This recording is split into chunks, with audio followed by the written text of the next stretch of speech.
Hello दोस्तों, स्वागत है आपका हमारे YouTube channel XP tech study में। दोस्तों, कल हमने चैप्टर फर्स्ट संख्या पद्धति स्टार्ट किया था, जिसमें हमने कुछ संख्याओं के बारे में जाना था, जैसे कि प्राकृत संख्या, पूर्ण संख्या, सम संख्याएं, विषम संख्या, परिमेय संख्या और अपरिमेय संख्या। उसी को आगे कंटिन्यू करते हुए हम देखते हैं कि और संख्या कितनी प्रकार की होती हैं। तो आइए देखते हैं। तो उसमें उसी के आगे पढ़ेंगे पहली भाज्य संख्या। भाज्य संख्या को इंग्लिश में बोलते हैं कंपोजिट नंबर। तो कंपोजिट नंबर या भाज्य संख्याएं क्या होती हैं? तो देखिए, कोई भी संख्या जो है, कोई भी संख्या वो स्वयं और एक से विभाजित होती है। जैसे कि मैंने यहाँ लिख दिया 10। 10 देखेंगे तो स्वयं से और एक से हमेशा विभाजित होगी। 10 नहीं, कोई भी संख्या पर ले लेंगे, कोई भी संख्या जो है वो एक व स्वयं से हमेशा विभाजित होती है। तो अब ऐसा तो हो नहीं सकता कि सभी संख्या ऐसा हो। तो इसी को बोलते हैं भाज्य संख्या। तो भाज्य संख्या क्या होती है? भाज्य संख्या को बोलते हैं कंपोजिट नंबर। तो वे संख्याएं जो एक व स्वयं के अतिरिक्त, क्या वे संख्याएं जो एक व स्वयं के अतिरिक्त किसी अन्य संख्या, किसी और संख्या से भी विभाजित हो जाएं, उन्हें हम भाज्य संख्या कहेंगे।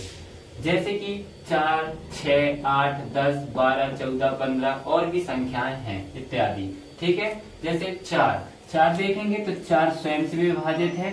4 में 4 का भाग भी जा सकता है, 4 में 1 का भाग भी जा सकता है, 4 में 2 का भाग भी जा सकता है। तो भाज्य संख्या क्या होगी?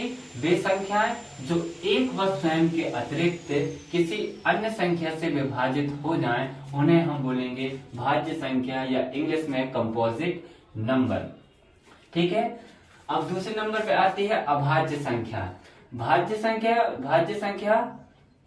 के बाद आती है अभाज्य संख्या। तो अभाज्य संख्या को इंग्लिश में क्या बोलते हैं? Prime number. तो प्राइम नंबर क्या होती हैं? तो वे संख्याएं जो एक व स्वयं के अतिरिक्त किसी अन्य संख्या से विभाजित ना हों। क्या? वे संख्या जो एक व स्वयं के अतिरिक्त किसी अन्य संख्या से विभाजित ना हों, उन्हें हम बोलते हैं अभाज्य संख्याएं। जैसे 2, 3, 5, 7, 11। यदि मैं संख्या 3 को ले लूं, 3, तो 3 देखिए सिर्फ 3 से और 1 से, मतलब वो स्वयं से और 1 से विभाजित होगी, बाकी किसी अन्य संख्या से विभाजित नहीं होती। इसलिए 3 क्या है? अभाज्य संख्या है। 2 जो है वो एक व स्वयं के अतिरिक्त किसी अन्य संख्या से विभाजित नहीं होगा, इसलिए 2 भी क्या है? एक अभाज्य संख्या है।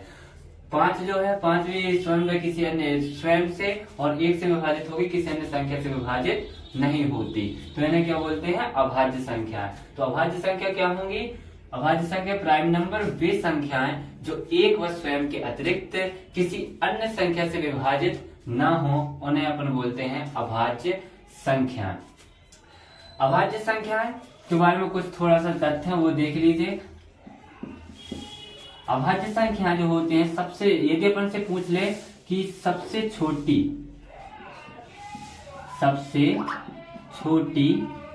सम अभाज्य संख्या, सम अभाज्य संख्या,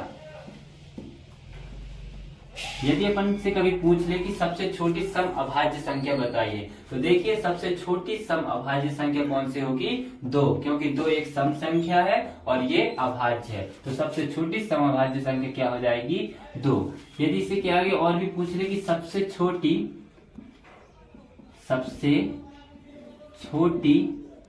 विषम अभाज्य संख्या, सबसे छोटी विषम अभाज्य संख्या पूछ ले, अभाज्य संख्या, तो देखिए सबसे छोटी विषम अभाज्य संख्या क्या हो जाएगी? 3 हो जाएगी, क्योंकि 3 एक विषम संख्या है और 2 एक सम संख्या है। तो सबसे छोटी सम अभाज्य संख्या 2 है और सबसे छोटी विषम अभाज्य संख्या 3 है। इसमें एक चीज और है, अब यहाँ 1 कहाँ चला गया? तो 1 जो है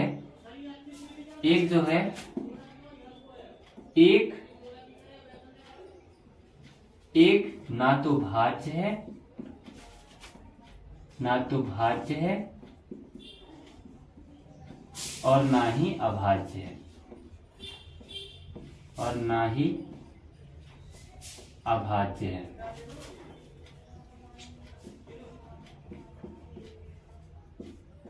अभाज्य। ठीक है, तो क्या पढ़े अपन, भाज्य संख्या और अभाज्य संख्या। भाज्य संख्या क्या होंगी, वे संख्या जो एक व स्वयं के अतिरिक्त किसी अन्य संख्या से विभाजित हो जाएं, उन्हें हम भाज्य संख्या कहते हैं। और अभाज्य संख्या या प्राइम नंबर क्या होते हैं, तो वे संख्या जो एक व स्वयं के अतिरिक्त किसी अन्य संख्या से विभाजित ना हो, उन्हें हम बोलते हैं अभाज्य संख्या। कुछ तथ्य याद रखेंगे अभाज्य संख्या की, जैसे सबसे छोटी सम अभाज्य संख्या 2 होती है, सबसे छोटी विषम अभाज्य संख्या 3 होती है, और एक ना तो भाज्य है और ना ही अभाज्य है। और एक बात और एक याद रखेंगे कि 1 से 50 तक में, 1 से 50 तक में कुल 15 अभाज्य संख्याएं होती हैं। 15 अभाज्य संख्या होती हैं। और 50 से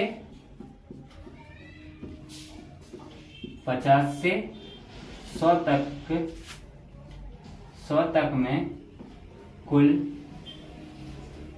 10 अभाज्य संख्याएं होती हैं।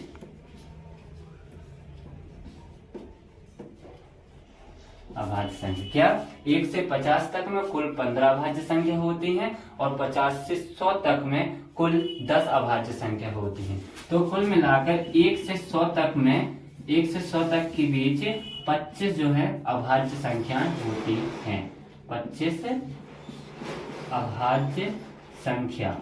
अभाज्य संख्याएं होती हैं। ठीक, तो बढ़िए भाज्य संख्या और अभाज्य संख्या ये समझ। तो चलिए आगे देखते हैं। तीसरे नंबर पर पूर्णांक संख्या। पूर्णांक संख्या को इंग्लिश में बोलते हैं इंटीजर नंबर।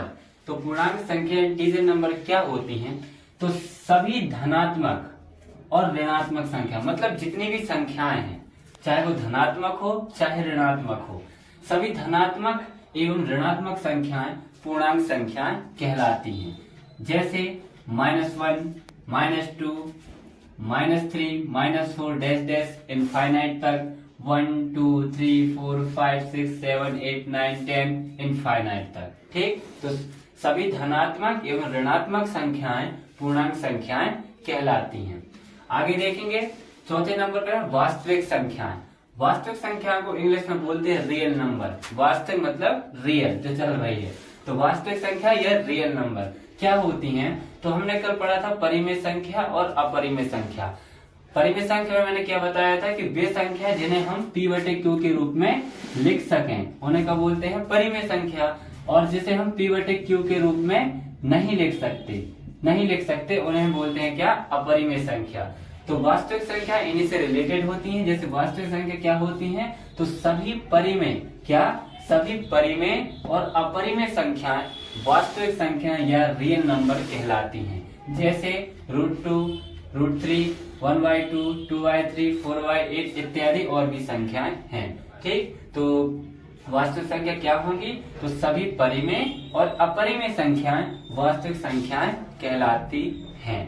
ठीक, तो आज के लिए इतना ही काफी है। वीडियो अच्छा लगे तो लाइक कीजिए, शेयर कीजिए और सब्सक्राइब कीजिए। धन्यवाद।